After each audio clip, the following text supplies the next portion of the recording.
बराच वेळ झालाय मेळावा सुरू आहे,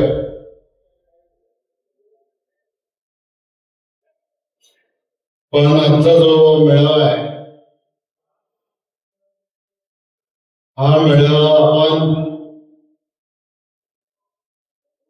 एका पार्श्वभूमीवर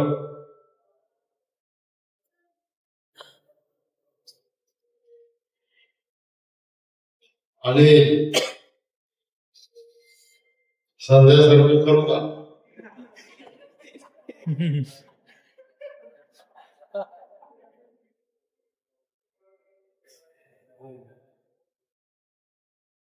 की उद्याच्या येणाऱ्या जिल्हा परिषद आणि पंचायत समित्या, मंचरची नगरपंचायत या निवडणुकीच्या पार्श्वभूमीवर आजच्या मेळाव्याचं आयोजन केलेलं आहे.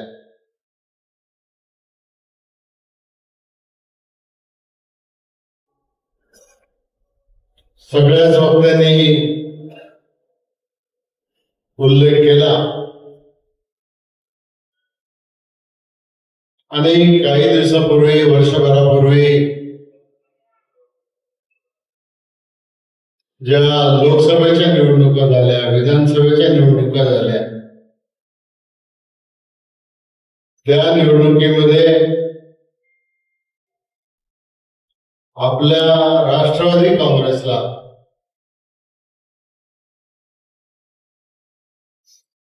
लोकसभेला घड्याळाच्या चिन्हावर फक्त आपले प्रदेश अध्यक्ष सुनील तटकरे यांच्याशिवाय दुसरी जागा काही जिंकता आली नाही. परंतु मध्ये 6 महिन्याचा वेळ होता आणि त्या 6 महिन्याच्या काळात जिथं जिथं आपलं काही चुकलंय ते आपण दुरुस्त केलं आणि युतीमध्ये लढून देखील आपल्याला महाराष्ट्रामध्ये आपल्या घड्याळाच्या राष्ट्रवादी काँग्रेसला जवळजवळ 41 जागा मिळाल्या. आपणही आलो निवडून, पण आपली आघाडी तुम्हाला, मला, कोणालाही समाधान देणारी आघाडी त्या निवडणुकीमध्ये मिळाली नाही. त्याचा उल्लेख आधी झाला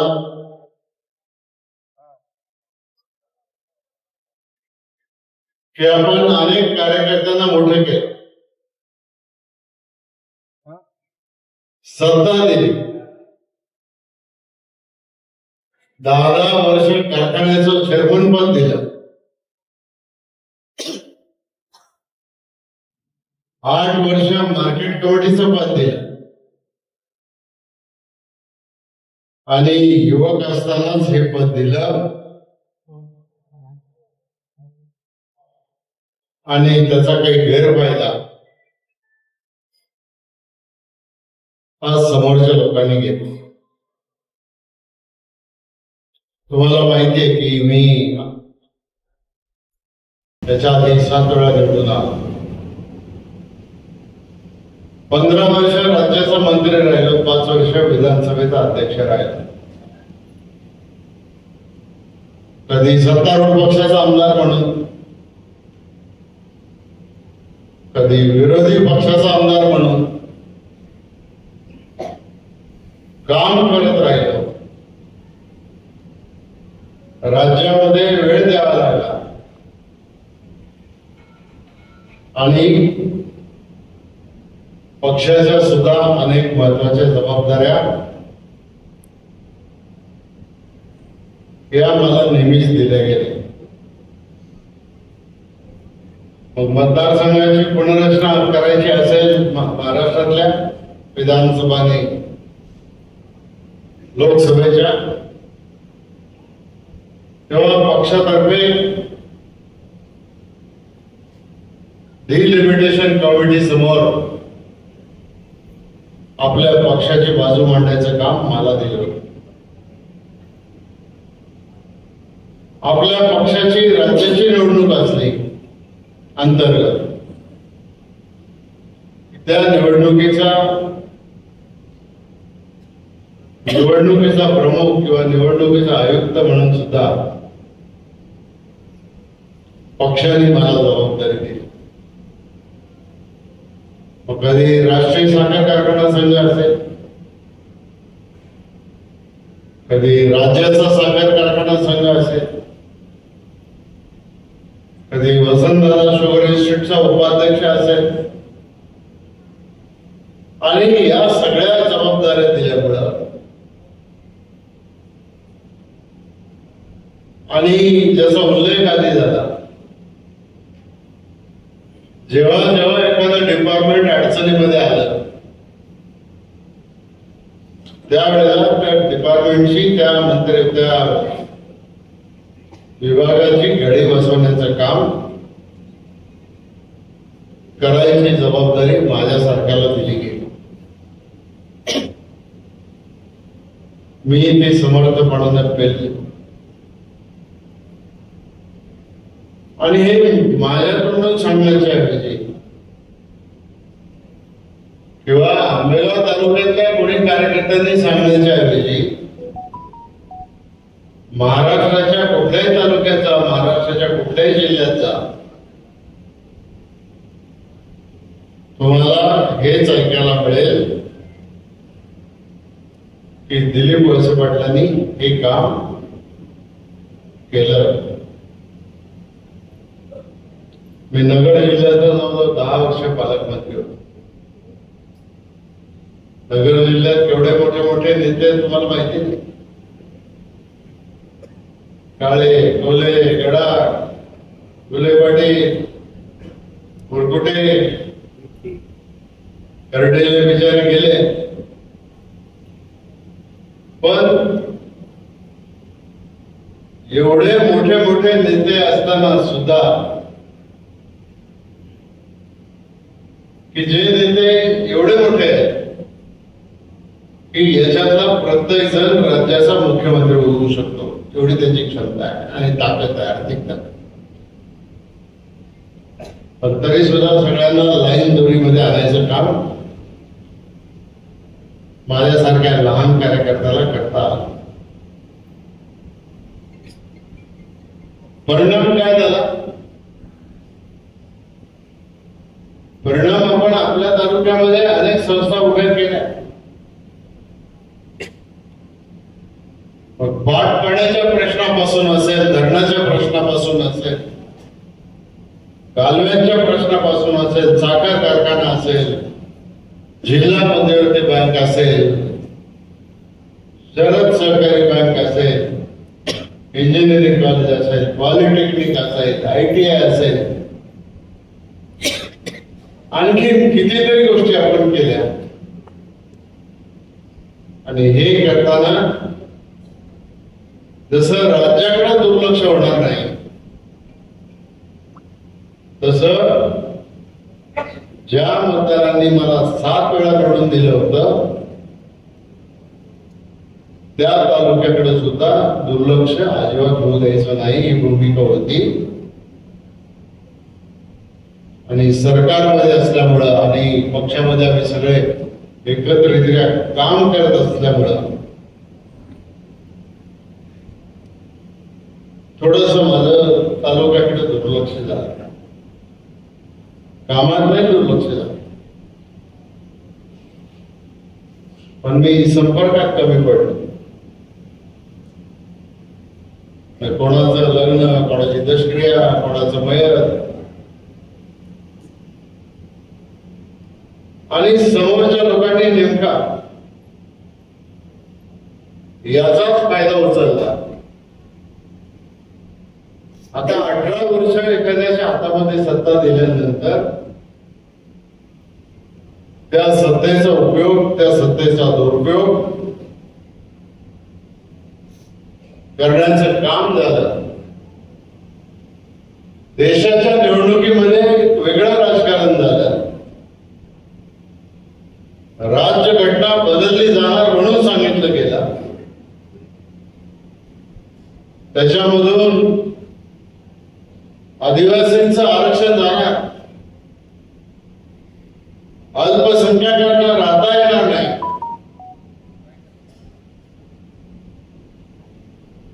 बाकीच्या अनेक गोष्टी आणि अनेक प्रकारचे चुकीचे विषय मांडायचं काम झालं. त्याचा प्रतिवाद जो आम्ही करायला पाहिजे होता तो प्रतिवाद आमच्या कार्यकर्त्यांनी केला नाही. आपण पक्षाचे कार्यकर्ते आहोत, म्हणजे मी फक्त तुम्हाला दोष देतो असं नाही, पण व्यासपीठावरचे सुद्धा कार्यकर्ते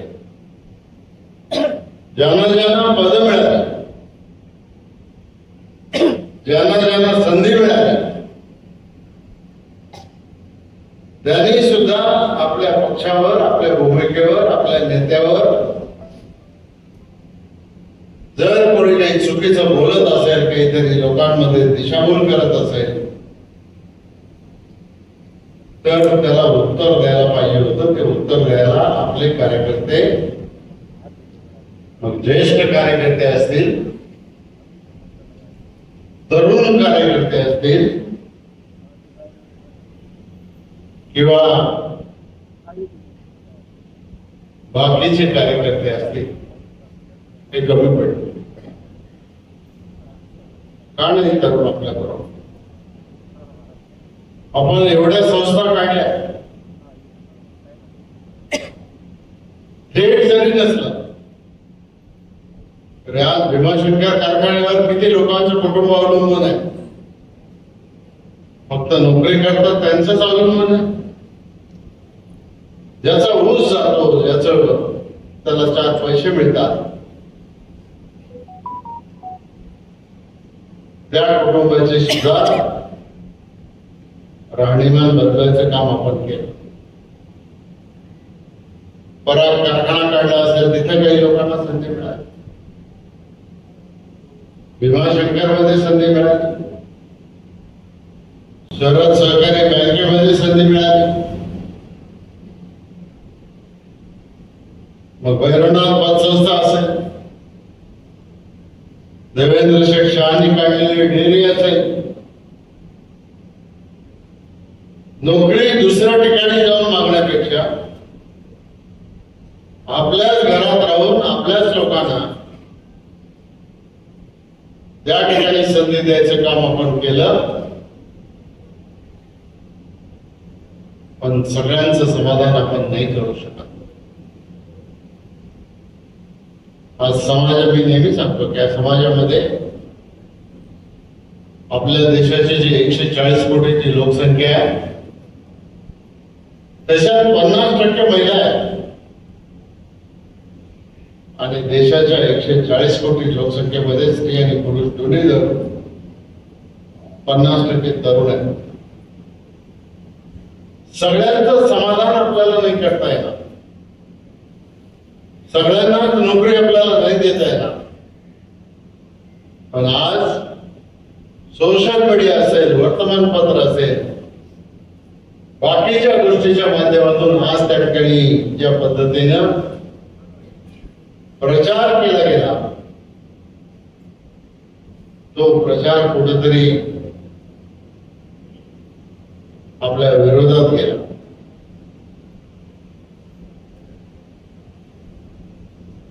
आपल्याही कार्यकर्त्यांना वाटलं जाऊ दे, होतं ना विचार हल्ला, मला काय करायचं त्याला उत्तर देऊ. नाही दिलं होतं, द्यायला पाहिजे.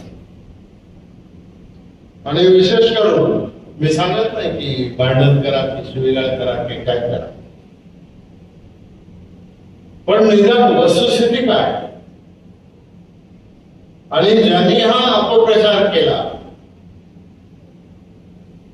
त्यांनी आपल्या तालुक्यासाठी काय केलं, त्यांनी कोणती संस्था काढली, त्यांनी कोणाला संधी दिली हे सुद्धा आपण समजून त्याच्यामध्ये घेतलं पाहिजे. माणसं एका रात्रीत तयार होत नसतात. आज युवकांचा मेळावा आहे. मी पण एकेकाळी युवक काँग्रेसमध्ये काम केलेला कार्यकर्ता म्हणूनच आज इथपर्यंत पोहोचलेला आहे. मी ज्या वेळेला वयाच्या 19 वर्षाचा होतो तेव्हा मॉस्कोला झालेल्या आंतरराष्ट्रीय परिषदेमध्ये भारताचं प्रतिनिधित्व 15 दिवसासाठी करण्याची संधी माझ्यासारख्याला त्यावेळेला मिळाली. 1985 89 साली ज्यावेळेला पुन्हा आंतरराष्ट्रीय परिषद झाली त्यावेळेला डीपीआर कोरियामध्ये झालेल्या आंतरराष्ट्रीय परिषदेमध्ये युवक काँग्रेसचा कार्यकर्ता म्हणून दिलीप वळसे पाटलांना त्या ठिकाणी सुद्धा जाऊन सहभाग घेण्याची संधी 15 वर्ष मिळाली. हे राज्याच्या युवक काँग्रेसचा उपाध्यक्ष होतो. 90 ला ठरवलं आता लोकांमध्ये जाऊन आपल्या लोकांसाठी काम करायचं. तालुक्यात आलो, तुम्ही सगळ्यांनी मदत केली, निवडून दिलं, सत्ता दिली, पक्षांनी संधी दिली, आपण हे सगळं काम करून त्याच्यामध्ये दाखवलं. संधी मिळेल. मगाशी कोणीतरी म्हटलं की शेवटी तुम्हाला सुद्धा तुमची कर्तबगारी दाखवावी लागेल. विष्णू काकांना सुरुवातीला संधी दिली तेव्हा काका तुम्ही तालुक्याचे युवक अध्यक्ष होते. युवकांच्या अध्यक्षापासूनच आजपर्यंत या ठिकाणापर्यंत तुम्ही येऊन पोहोचलाय. असे अनेक कार्यकर्ते आहेत की ज्या कार्यकर्त्यांना आपण वेगळ्या ठिकाणी संधी दिली, उद्या तुमच्यातल्याही काही कार्यकर्त्यांना त्या ठिकाणी मगाशी कोणीतरी सांगितलं, मला पूर्वानीच सांगितलं, जरा युवक कार्यकर्त्यांना मोठ्या पदावर काम करायची संधी दिली मिळणार, पण तुम्हाला शेवटी तुमचा अस्पात दाखवायला लागेल, तुमची ताकद दाखवायला लागेल, तुमचं काम दाखवायला लागेल. तुम्ही पक्षासाठी काम करताय, पण आम्हाला ही अपेक्षा नाही की फक्त युवक काँग्रेसच्या कार्यकर्त्यांनी किंवा युवतींनी जिंदाबादच्या घोषणा दिल्या पाहिजेत, सतरंजा उचलण्याचं काम केलं पाहिजे. तुम्ही सुद्धा लोकांच्या पर्यंत जाऊन लोकांना मदत करायचं काम केलं पाहिजे. आज केंद्राच्या किती योजना आहेत, आज राज्याच्या किती योजना आहेत. आपली चर्चा होते नेहमी की पाऊस आला, नुकसान झालं, पंचनामे करा, शेतकऱ्यांना मदत करा, सरकार मदत करतं. पण त्या माणसाचा आपण कधी विचार करतो का ज्याला 1 इंचभर सुद्धा जमीन त्याच्या कुटुंबाची नाही, त्याला उत्पन्नाचं साधन किंवा त्याला मदत करण्यासाठी आज नक्की आमच्या पक्षाकडे काय कार्यक्रम आहे, आमचे कार्यकर्ते त्याच्यासाठी काय करतात. आपण अनुसया महिला उन्नती केंद्र काढलं, तेवढ्यासाठी काढलं. आज 4-5 मुली मानधन तत्वावर या ठिकाणी काम करतात, लोकांच्या घरी जातात, त्यांचे प्रश्न समजून घेतात आणि सरकारच्या दरबारी जाऊन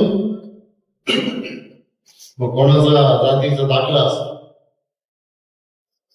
कोणाचं आधार कार्ड असतं, कोणाचं आणखी दुसरं काही काम असतं, कोणाला संजय गांधी निराधारचे पैसे मिळत नाही. ही सगळी कामं करून देण्याची जबाबदारी ही आता ज्येष्ठ कार्यकर्त्यांच्याकडून फार काळ आम्ही अपेक्षा करू शकत नाही, कारण त्यांनी 30-35 वर्ष प्रामाणिकपणानं पक्षाच्या पाठीमागे उभं राहून पक्षाला ताकद देण्याचं काम केलेलं आहे. आता हे काम तुम्हाला युवक काँग्रेसच्या कार्यकर्त्यांना करायचं, तुम्हाला युतीनं करायचं, त्याच्यातून संघटना बांधायची, त्याच्यातून आपल्याला मोठं व्हायचंय आणि ते मोठं होण्याच्या दृष्टिकोनातून आपल्याला ही मदत करायची. आम्ही म्हणतो आता झालं, लोकसभेच्या निवडणुकीत दादा निवडून नाही शकतो, विधानसभेच्या निवडणुकीत आम्ही कमी मताने निवडून आलो, नाही मिळालं मंत्रिपद. तुम्ही काळजी करू नका, जोपर्यंत अजितदादा या महाराष्ट्राचे उपमुख्यमंत्री आणि अर्थमंत्री आहेत तोपर्यंत या तालुक्याच्या विकासामध्ये 1 इंच सुद्धा कमी पडणार नाही, एवढं मी तुम्हाला या ठिकाणी सांगू शकतो. कारण आम्ही सगळे समवयस्क आहोत.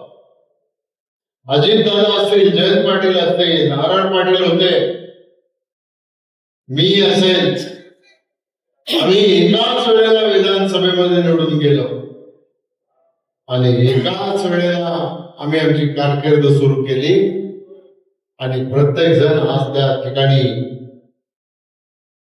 आम्ही काम करतो. आज महाराष्ट्राच्या विधानसभेमध्ये आम्ही सगळ्यात ज्येष्ठ आमदार आहोत. आमच्यापेक्षा जास्त वेळा निवडून आलेला आमदार आता महाराष्ट्राच्या विधानसभेत कोणी नाही.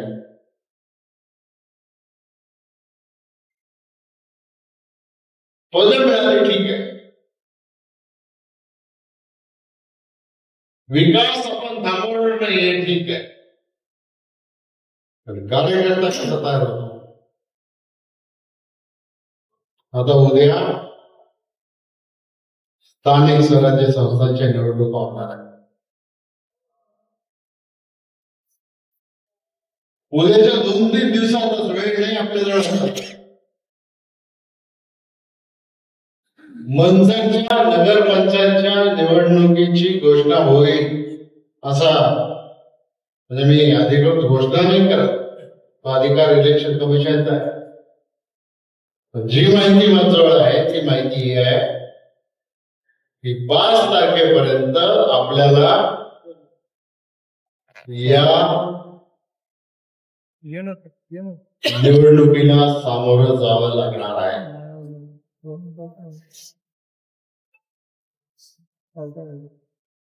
उमेदवारी कोणाला मिळेल, काय मिळेल, नेते बसून निर्णय घेतील. शिवाजीराव दादा असतील, देवेंद्र शेठ असतील, बाळासाहेब बेंडे असतील, विष्णू काका असतील, बाकीचे कार्यकर्ते असतील, देतील कोणाला तिकीट द्यायचं ते. पण तुम्ही सांगा, याच मंचर शहरामध्ये जोपर्यंत नगरपंचायत झालेली नव्हती तोपर्यंत या मंचर शहराला पाणी सुद्धा प्यायला मर्यादा होत्या, बाकीच्या अनेक मर्यादा होत्या, कारण इथं ग्रामपंचायत होते आणि ग्रामपंचायतीकडे फार काही निधी नसतो. आपण नगरपंचायत केली, नगर परिषद, नगरपंचायत, नगरपंचायत, आणि शिवाजीराव तुम्ही आणि मी मिळून किती पैसे आणले?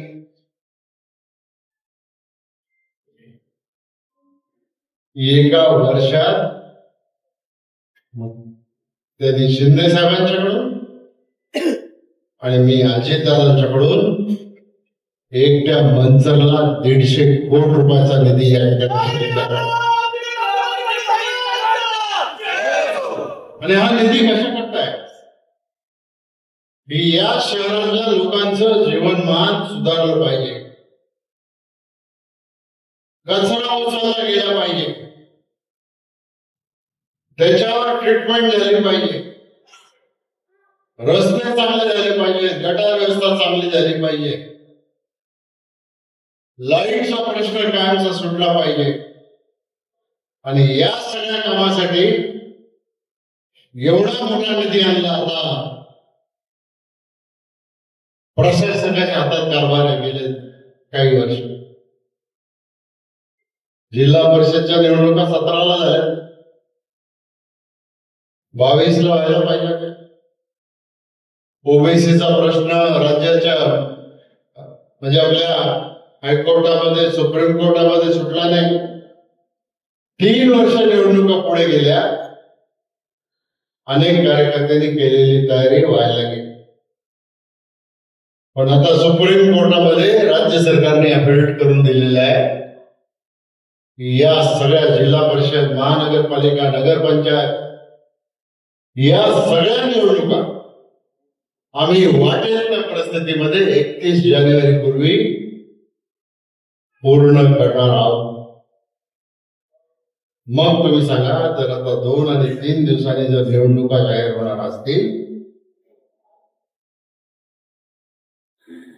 17 प्रभाग आहे. 17 प्रभागामध्ये 17 लोकांना संधी देता येणार. नगराध्यक्षाची निवडणूक थेट होणार आहे. सगळ्यांना तर संधी मिळणार नाही,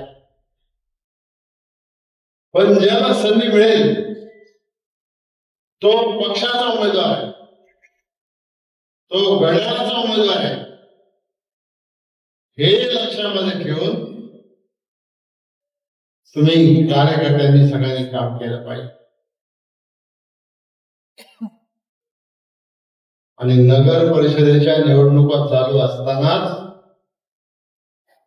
माझ्या माहितीप्रमाणे जिल्हा परिषदेच्या निवडणुका पण जाहीर होतील. माझी जी माहिती आहे त्या माहितीप्रमाणे साधारणपणाने 15 डिसेंबरला जिल्हा परिषदच्या निवडणुकांचं मतदान त्या ठिकाणी होईल. आणि जिल्हा परिषदच्या निवडणुका चालू असताना महानगरपालिकांच्या निवडणुका जाहीर होतील आणि 15 जानेवारीला त्याचं मतदान होईल. आणि 31 जानेवारी पूर्वी हा सगळा कार्यक्रम निवडणुकीचा संपलेला असेल, नवीन लोकांना सत्ता मिळाली असेल. काल आम्ही दोघेच उमेदवार होतो, शिवाजीराव आणि मी. उद्या तुमच्यापैकी कोणीतरी उमेदवार असणार आहे, पक्षाचा उमेदवार असणार. आणि म्हणून तुमची जबाबदारी जास्त आहे. तुम्हाला किती दिवस काम करायचंय आजपासून? 1 महिना. तिन्ही निवडणुका समजा महानगरपालिका पण बाजूला ठेव, 1.5 महिना तरी तुम्ही पक्षासाठी काढू शकता का? अरे आम्ही 40 वर्ष काढले. काय काम करायचे?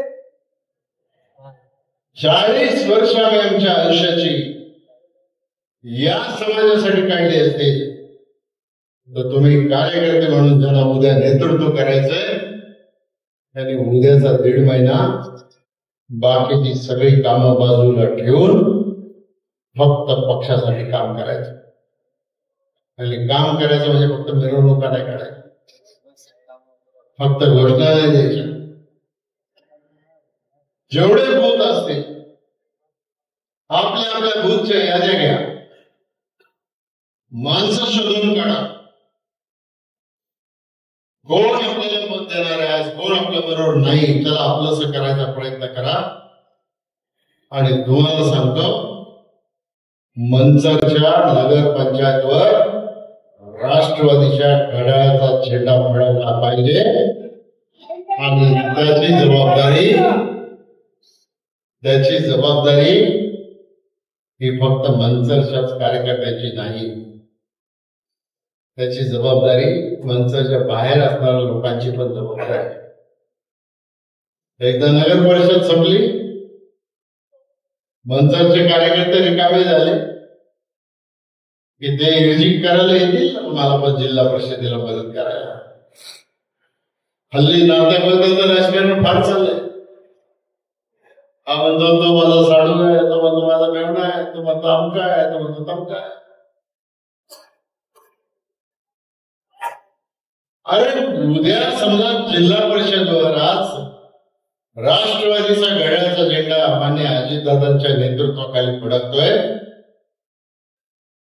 देशामध्ये आपलं सरकार आहे, राज्यामध्ये आपलं सरकार आहे, पण उद्या आलेला निधी हा जर आपल्या तालुक्यात आणायचा असेल, आपल्या जिल्हा परिषद मतदारसंघामध्ये आणायचा असेल, तर जिल्हा परिषद मध्ये सुद्धा आपला झेंडा फडकला पाहिजे.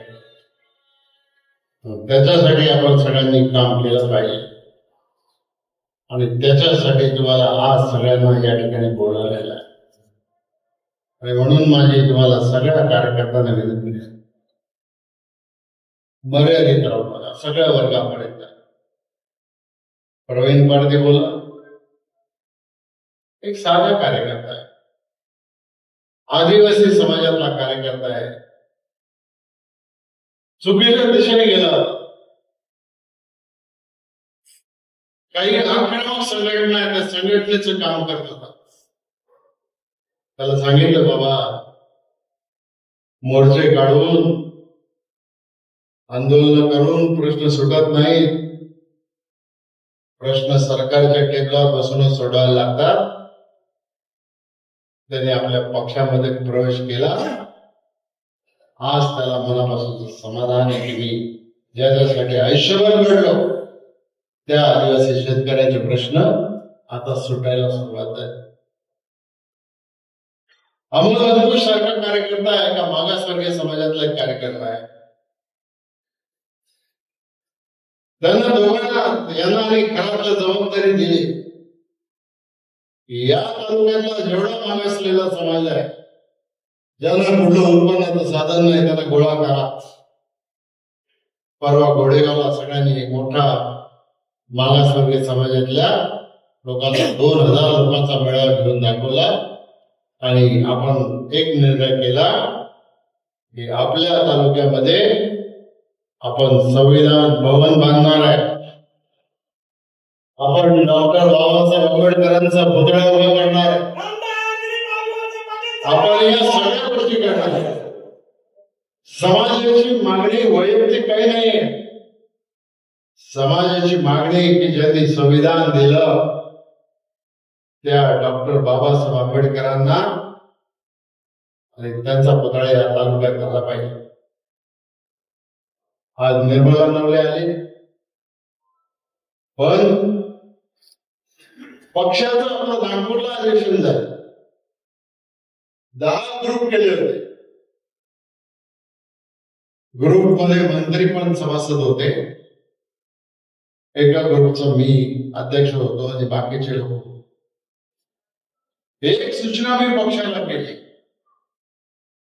की आपल्या अजितदादांच्या नेतृत्वाखालच्या राष्ट्रवादी काँग्रेस पक्षानं गावागावात संविधानाचा स्तंभ उभा केला पाहिजे.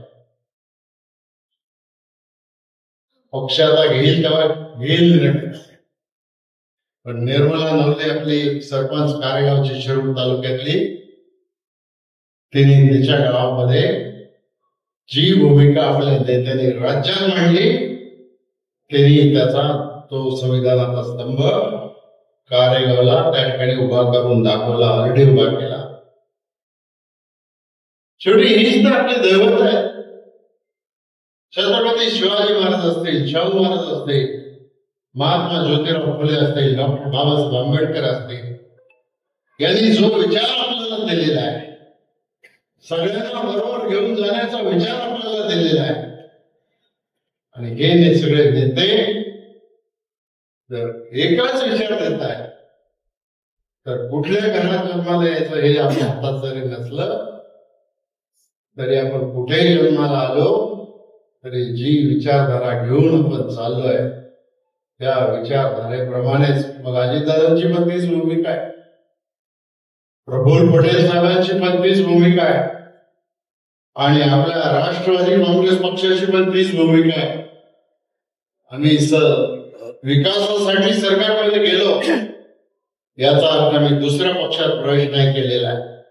याचा अर्थ आम्ही आमच्याच पक्षात आहोत आणि आम्ही यांच्याच विचाराने चालणार आहोत. दुसरा आमचा विचार इकडं तिकडं त्या ठिकाणी जाऊ शकणार नाही, ही भूमिका आपण त्या ठिकाणी घेतलेली आहे. आणि म्हणून तुम्हाला मी आज सांगतो, तुम्ही सगळ्यांनी कामाला लागा, आजपासून कामाला लागा. 1.5 महिन्यानंतर 6 महिने तरी तुम्हाला आम्ही काही काम सांगणार नाही, पुढे जाऊ लागलं. मग नंतर येतील ना मार्केट कमिटी, खरेदी सांगे, कारखान्याची निवडणुकी, ज्याला आता जिल्हा परिषद पंचायत समितीला तिकीट मिळतील त्याला मिळतील, ज्याला नाही मिळाली त्याला उद्या या संस्थेमध्ये आपण संधी देऊ. आपल्याकडे निदान संधी द्यायला संस्था तरी आहे, समोरच्या माणसाच्या हातात आहे काय? आणि तरी सुद्धा दिशाभूल करून जेवढं काम होत आहे, मग प्रश्न काय करायचे? आज आपल्या भागामध्ये बिबट्यांचा प्रश्न मोठा गंभीर झाला आणि हा फक्त आपल्याच भागापुरता प्रश्न नाही, हा महाराष्ट्रात प्रश्न झालाय. 1200 बिबटे झालेले आहेत. आता 1200 बिबटेचं आजचे वर्तमानपत्र तुम्ही वाचलं असेल तर एका विचारवंतांनी किंवा त्या क्षेत्रातल्या तज्ञांनी लिहिलेलं आहे की बिबट्यांची संख्या कमी करायची असेल तर त्याला एकमेव उपाय म्हणजे नसबंदी हाच उपाय आहे. दादा केंद्रीय मंत्र्यांची वेळ घेणार, आम्ही सगळेजण दिल्लीला जाणार आहोत, त्यांच्याशी बोलणार आहोत. हे बिबट्यांचं भय गेलं पाहिजे. प्राणी महत्वाचे आहेत पण माणसं जास्त महत्वाची आहेत आणि त्या माणसांना त्या ठिकाणी संधी दिली पाहिजे. आणि त्याच दिवशी त्याच मीटिंग मधून अजितदादांनी फोन केला, सांगितलं की ज्या भागामध्ये बिबटे आहेत त्या भागामध्ये नुसतं रात्रीचं लाईट देऊन चालणार नाही, शेतकऱ्यांना काम करण्यासाठी दिवसा लाईट दिली पाहिजे. आज मला वाटतं आपल्या भागामध्ये शेतकऱ्यांना दिवसा 8 तास वीज मिळायला लागली का नाही मिळायला लागली? अरे जोरात सांगा, नाही म्हणून सांगा. मिळायला लागली ना? मग किती ताकद आहे आपल्या अजितदादांच्या मध्ये, किती ताकद आहे आपल्या पक्षामध्ये. बैठकीतून एक फोन केला, वीज मंत्री कोण आहे त्याच्यापेक्षा अजित पवारांनी फोन केला, मुख्यमंत्र्यांशी पण बोलले अजितदादा, आणि आज आपल्याला त्याचा लाभ त्या ठिकाणी मिळायला लागला. असे अनेक प्रश्न आहेत. कांद्याचा प्रश्न आहे, रस्त्याचा प्रश्न आहे, बाकीचे प्रश्न आहेत. पण हे सगळे प्रश्न सोडवायचं काम आपण टप्प्याटप्प्याने त्या ठिकाणी करत राहू, एवढं मी तुम्हाला आपल्याला सांगतो. आणि म्हणून तुम्ही सगळ्यांनी, कोणीच माझ्या सहित राज्याचा नेता होता का, तालुक्याचा नेता होता का, ज्याने त्याने आपण आपला पंचायत समितीचा गण सांभाळा, ज्याने त्याने आपलं गाव सांभाळा, ज्याने त्याने आपला बूथ सांभाळा. तुम्ही सगळ्या एवढ्या लोकांनी एवढं काम केलं ना, मी सांगतो उद्या जिल्हा परिषदला केलेली मताची बेरीज ही 60,000पेक्षा जास्त झालेल्या नाही.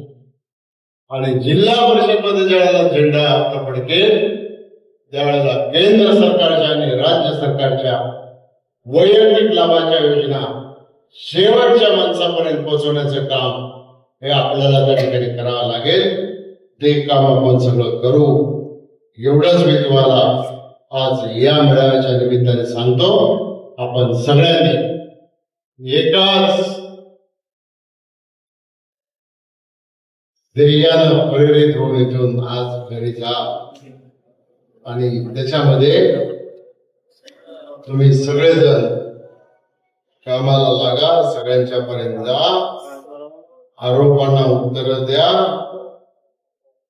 आणि फसवा प्रचार होय ना. काही काही लोक काय आता खरं तर मला नाही बोलायचं त्याच्यावर.